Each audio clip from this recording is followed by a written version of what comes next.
Gimose bedo katimore maduong area mar Luo Nyanza and ni our leaders wanyalo consider them as oherore kendgi. Selfish. Yes, they are very selfish. Very, very selfish. Ni kanga to bire area ma intiere toraj. To in oyeni the area ma intie area mo command. Mano is selfishness. We have to sit down and talk with each other as Luo leaders. Onge ngama nigi monopoly mar guns. Mano be nyaka jinge. Onge ngama nigi monopoly mar guns. And our leaders have to come out and ensure ni gimora mora magitimo are accountable. And leadership is not forever. King onge leadership.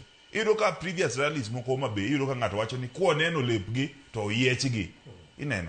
And there is a national leader there standing to watch all those kind of utterances. It is not good. Anadwa condemn. But at the same time, ma condemn, okwanyal mieno jomoko gi chilo. Nikeche nitiere institution ma responsible. To institution ma responsible gin gi constitution rights and mandates mo megi kaka institution mag sirkal. Ineno.